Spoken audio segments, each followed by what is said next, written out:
I need to work? Yeah? This only for translation? Okay. Okay, cool.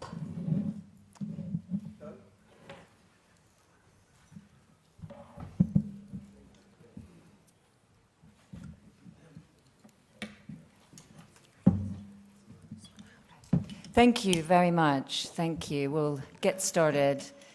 Welcome. If the photographer, yeah, thanks so much. Photography Corps. Thank you and welcome to the 75th Berlinale. It's happening, and I understand that snow is a good omen. So I'm looking forward to a great festival. I'm Trisha Tuttle. I'm the new director of the Berlinale, and it's my pleasure to introduce our jury today as we open the press conference. Starting from my far right, we have Nabil Aouche, French-Moroccan writer, director, and producer. Aouche has been making feature films since 1997. His debut feature, Mektoub, screened in Forum. It was an audience favorite and went on to be nominated as Morocco's Oscar submission that year. His work is screened at film festivals all over the world, and it features beautiful writing and directing, often about characters from the margins of society with sharp political eye. His most recent films include Casablanca Beats in 2021 and last year's Everybody Loves Tuda, which premiered in Cannes. To his left is Rodrigo Moreno, from Argentinian director. Rodrigo's debut feature also screened in Berlinale, El Custodio, and received funding from the World Cinema Fund, and it was part of our competition in 2006. He also won a prize for this film at Sundance Film Festival. Rodrigo returned to competition in 2011 with A Mysterious World, and his stunning The Delinquents screened in Un Certain Regard in 2023. Our jury, oh gosh, my order's wrong, forgive me. Maria Schreider is a director that you know very, very well. She's one of Germany's great directors. Films include 2016's Stefan Zweig, 2020 Orthodox, her series made her the first German to win an Emmy. In 2021, she screened I'm Your Man in the Berlinale competition, and 2022's She Said was a beautiful film about New York Times journalist, important journalism at this time.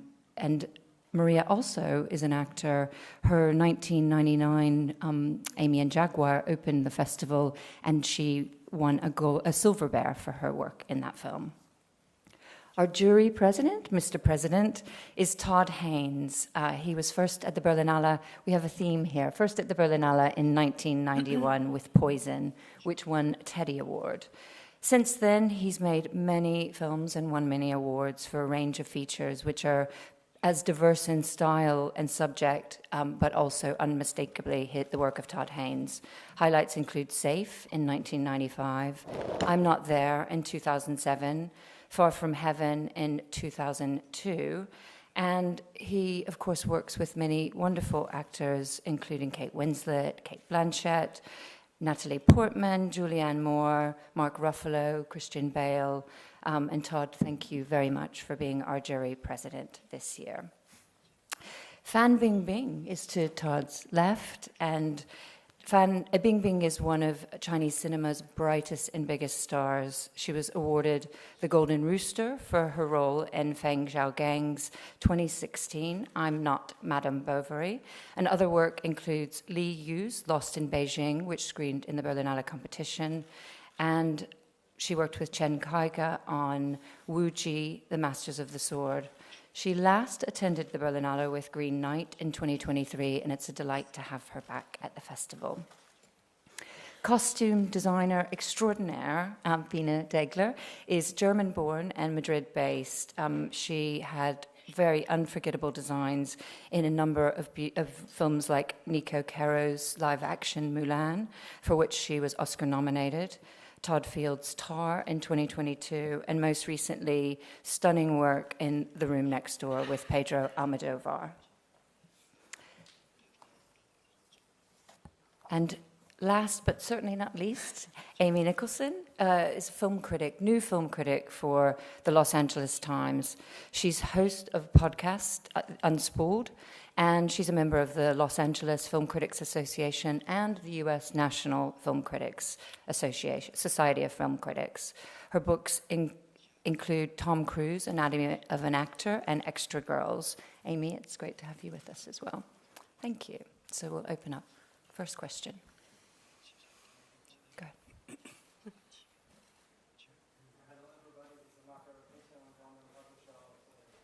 In Spirit, the Smile and the Storm since my 16th living year. It's great to have you here, and two questions, one to the jury president and the next to Fan Bingbing.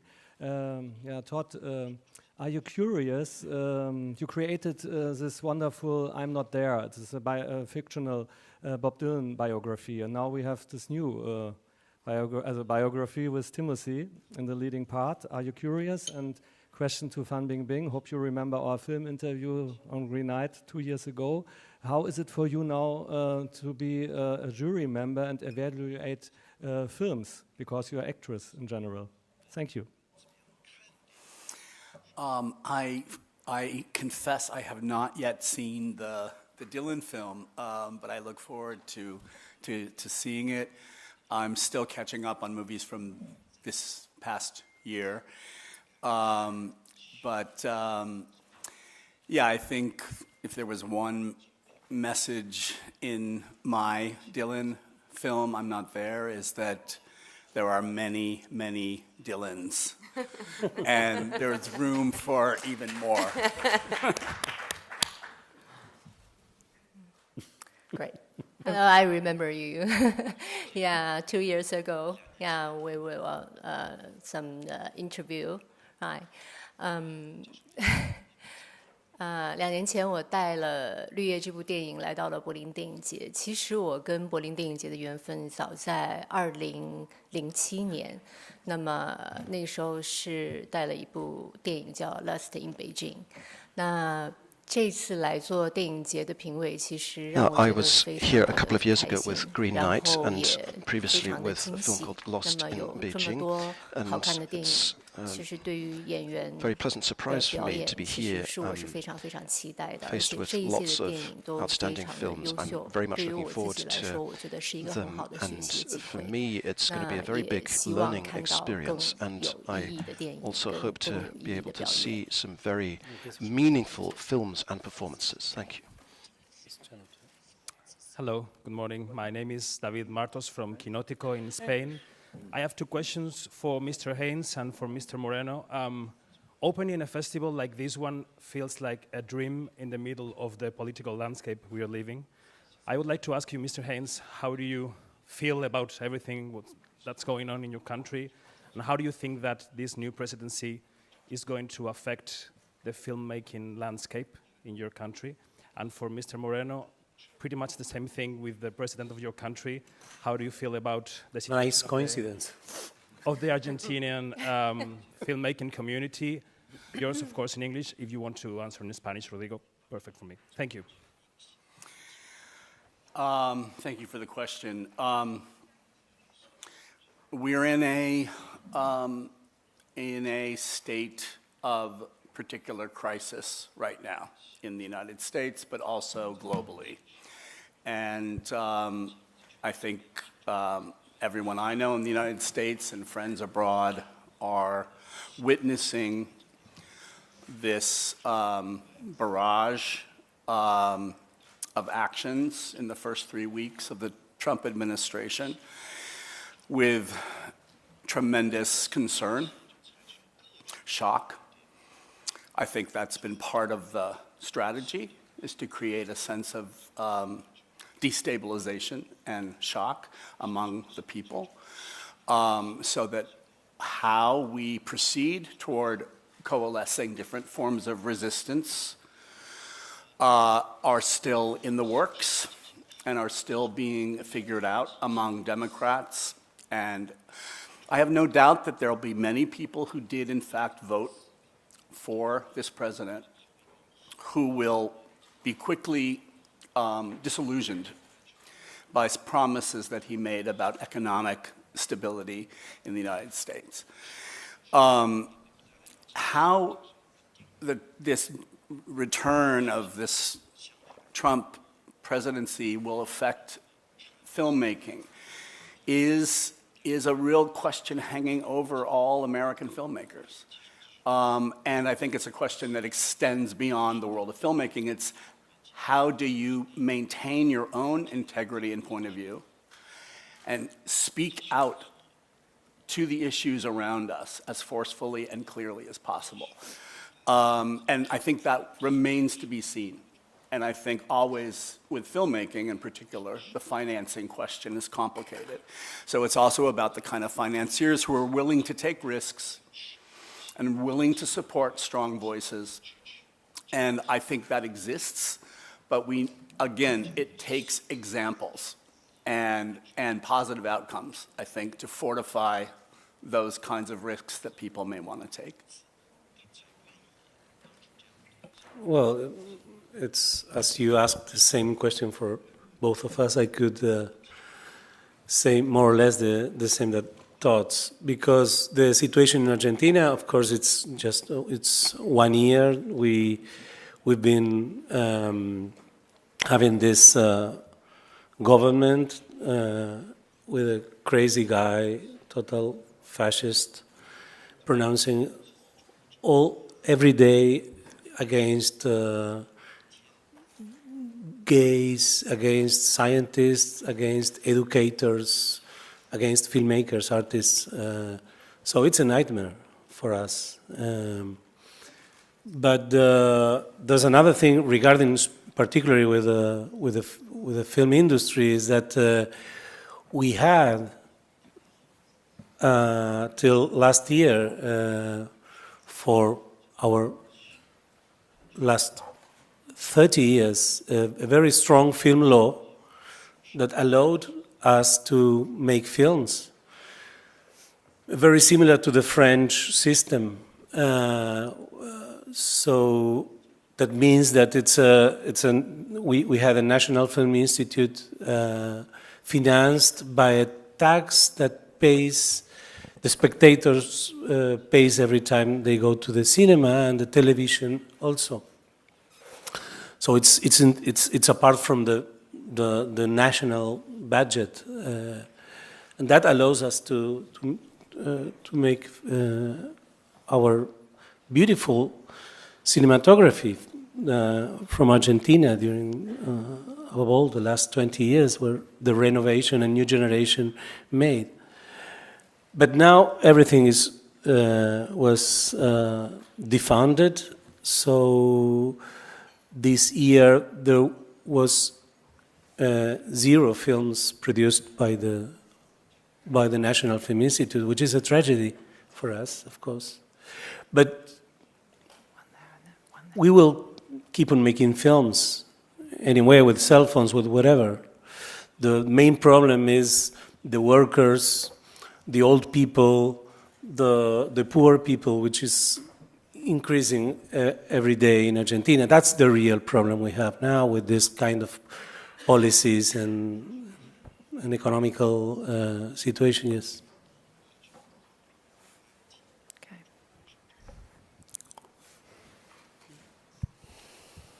Hello, question here from Brazil, Rodrigo Fonseca, Correio da Manhã, to Mr. Todd Haynes. When your first films came out, you became labeled as a symbol of indie cinema, of what the independent cinema has of its strongest expression. What is the meaning of indie cinema nowadays? What it represents to be independent in an America that has Donald Trump as a president? You know, the era that I came of age as a filmmaker, and the film that I first brought to the Berlinale that came out of that time was Poison, but it was the era of the AIDS epidemic. And there was a tremendous amount of activity, political activity and resistance on the streets. And it was out of that concerted effort made by the victims who were suffering from the illness to force the government and force the institutions of medicine and health to follow their lead. And that, as somebody in their 20s who was surrounded by this kind of public health catastrophe and watching every other person you know die of this incredibly aggressive illness, it produced that kind of political efficacy and a creative component where filmmakers responded to what was happening in all kinds of different ways. But what it produced and what was termed at the time the new queer cinema. And I was very proud to be part of that mantle of filmmakers, because the films were not just challenging the system in content. They were also challenging traditional forms of storytelling in style and form. And so it felt like the best kind of creative response to a political crisis. And we learned that there was a market for these films. And so these films got shown. It was a time where the indie film culture, particularly in the East Coast of the US, was very robust. And we felt like there was a strong relationship between audiences and filmmakers. And that independent film culture only continued to grow and become more successful. So when Quentin Tarantino entered the scene and had remarkable successes with his film, all of a sudden the money that was generated from Pulp Fiction, for instance, dwarfed the kinds of money that other independent films were making. And you saw players in that system like Harvey Weinstein, people really trying to use the new energy that was associated with independent film. And it had positive and negative results. And I think that continues to this day. And that every film that is not part of a franchise, piece of content, or a Marvel film, or a major studio film, people are figuring out different forms of financing and different ways of speaking out. Also, digital technology has made film less expensive, and a lot of people can make films, like Sean Baker beginning to make films on his phone. You know, there were a whole new range of possibilities opened up as a result. And I think we'll always continue to find those avenues to get voices that need to be heard out there. Hi, this is Lisa Forster for the press agency DPA, and I have a question for Maria Schrader and Todd Haynes. I was wondering, what are your hopes for this year's festival after the escalated debate of last year? Are you afraid that something like this will happen again and overshadow the program maybe? And do you hope for fewer political debates this year? Me first? You go. Take it away.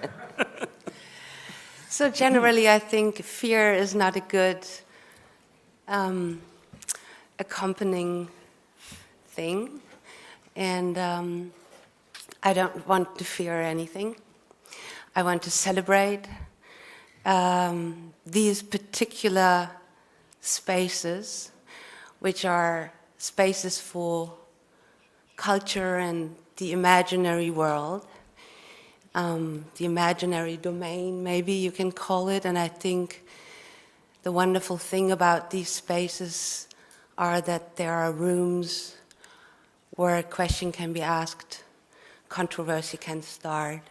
We don't need to come up with blunt answers. We can ask questions. I am just so honored and so happy, and I think it's we cannot worship enough that people, and it will be another time 100,000 people leave their house with a willingness to let themselves be captivated by stories, by other people's lives. I think that is generally a productive and peacemaking and valuable process. Yeah, this is. I think what I do think is that the more binary our thinking, the more extreme our thinking, our discussions become, the more we ultimately head towards escalation. And that is basically also what happened last year.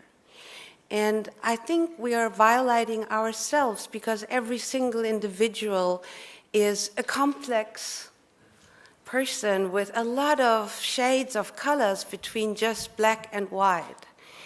And we all are craving for peace and freedom. And I think the culture and the imaginary world we are celebrating for the next 10 days are providing these spaces which we cannot value enough because they are reducing, and specifically in Berlin. And people coming together and submitting to a mutual experience are coming with the willingness to develop, to learn, and to see differences and differentiations. So this is a political process, and that's what the beautiful political aspect of a film festival like this is, in my opinion.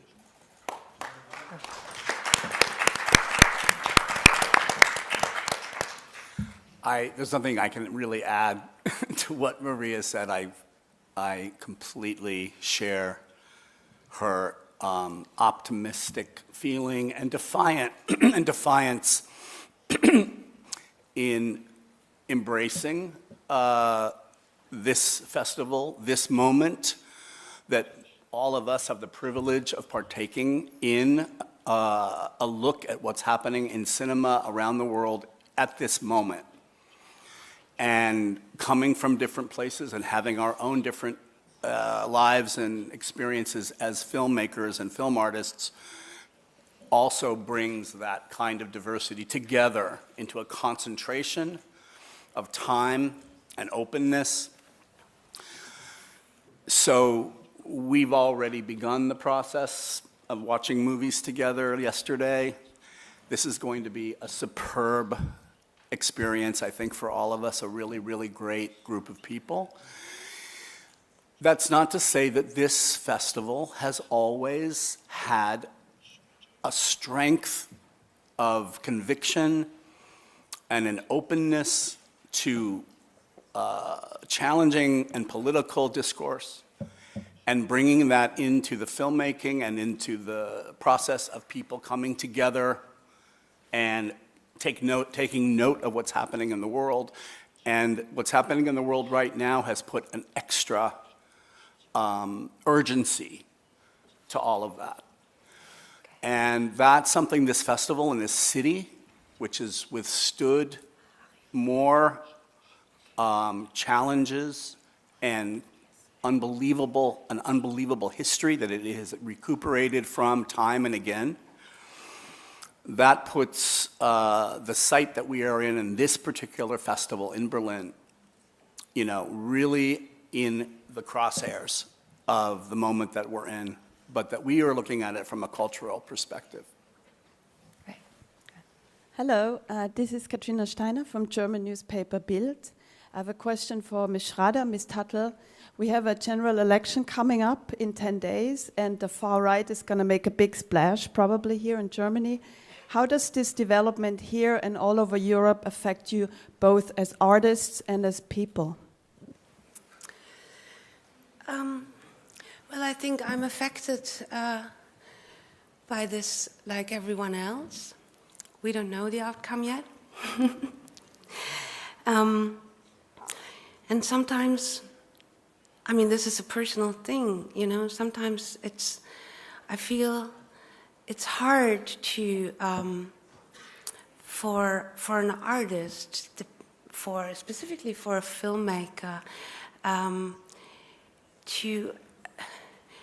to to not immediately be able to react onto something. You know, I can react on something like as a person. I can go out on the street. I can articulate myself. I can demonstrate. But it affects also my work.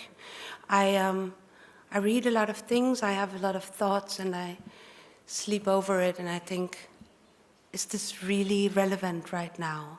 So it elevates stakes for, you know, what are the stories which are needed to be told right now. And just really briefly, because I think that everything that each of our filmmakers and jurists have said about the festival and what we hope for the festival underlines how much of a rejection and an act of resistance a festival like this is to all of the ideas, perverse ideas that many far-right parties across the whole world and across Europe are spreading. This is a space where we want to come together and listen to each other and communicate through cinema, and we all celebrate and value very deeply the sort of pluralistic ideas that are behind big major international film festivals. So I think the very fact we're all here is a resistance, and it's a really important one. My name is Mahari Sagid, African Refugee News. I have a question for Mr. Nabil. Mr. Nabil, you are today in the spotlight for all the Arab-speaking world and also for Africa, because Morocco is in Africa too. So can you tell us how is your life in Morocco as a director, filmmaker? Do you have the same problems we have in Africa, or is it different? Then I would like this two ladies, if you can say something about your experience here. Well, the good thing in Morocco is that we don't have a president, we have a king. And believe me, it changes everything, especially because it's a good king. No, we're facing almost the same topics, problems, dreams, hopes than every other directors all over the world. Sometimes people think that we artists live in a bubble. We don't live in a bubble. We don't have privileges. We take risks every day. And I think that, facing some people like the one we were talking about in the US right now, thinking that it can buy the whole world. It can buy Gaza, it can buy Greenland, it can buy Panama. We have to be strong everywhere in the world, including in Africa, because we can be the next ones. And I think that people today want to hear strong voices from us, because sometimes from the politics they don't have enough strong voices right now. So we have to be radical, we have to be strong in our choices, in our movies. And a place like this festival, for us, is a great place to get together, to watch movies, to open windows from all over the world, and discuss. We have a great jury this year, and discuss what the proposals that all the directors from all over the world who got into a kind of resistance, that's the word, are proposing us.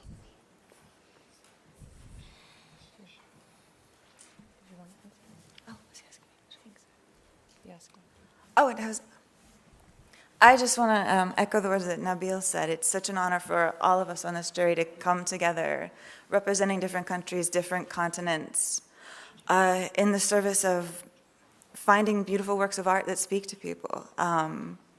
We're just so glad to be here in this moment. And, you know, I just want to say on, I guess, behalf of my country, like, I think Americans hear all the time that we are a divided country. I feel like so many people in my country agree on just wanting to feel security, security for healthcare, security for housing, security that their work has value, and security that their lives have dignity. And I think most Americans do agree on these things. And I believe that art is one place in which people can come together, and I would like to see like the people of my country realize that they should unite against those people who are trying to divide us in America. I feel like there's strength. And I love my country very much. Thank you. Final question. Jens Hölzig, MDR Television and First German Television. One question to Maria and two shorts to Trisha.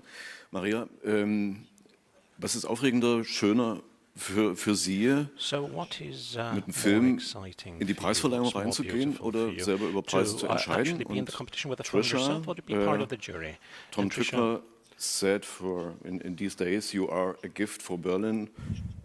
What is Berlin? What is the festival for you? And what was your first sentence in German?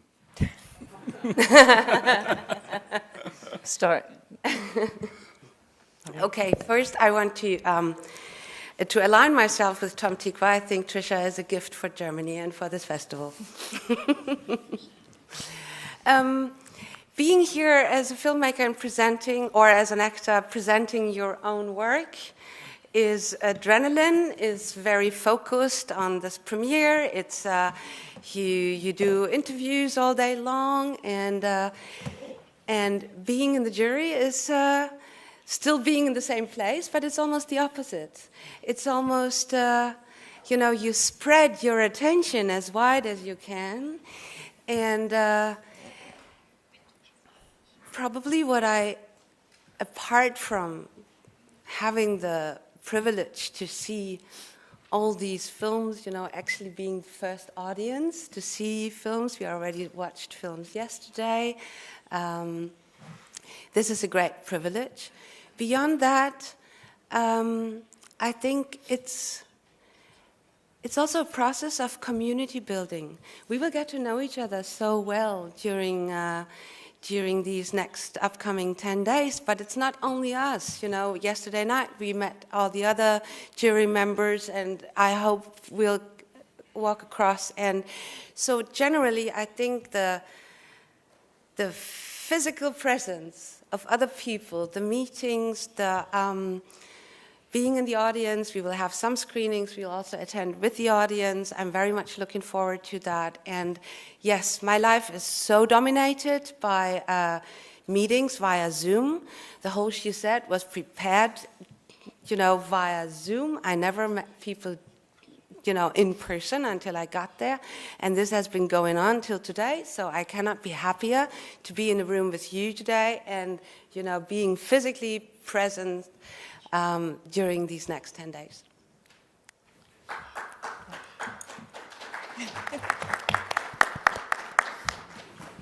Great, and I'll keep mine brief, and I'll just say that my first word was gemütlich, which I really love. I love that word. I mean, and in some ways it also seems a little, and thank you so much to Tom. I mean, I share, it's not just that we're both called TT, that we connected. I think he's a really wonderful filmmaker and human being.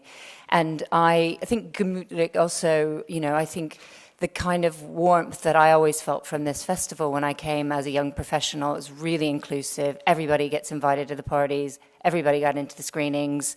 That sense of community that you build. And it's not a bubble.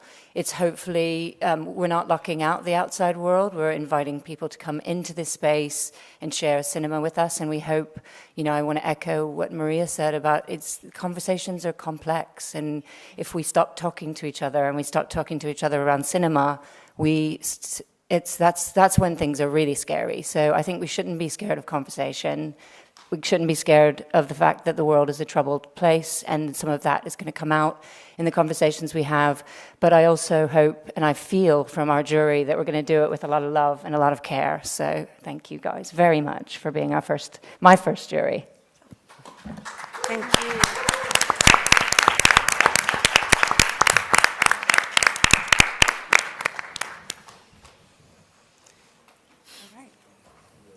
Is that it? Yeah, cool. That's it. All right. Yeah, I think that.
Hello, man. Hey. How are you? Good. Alles gut?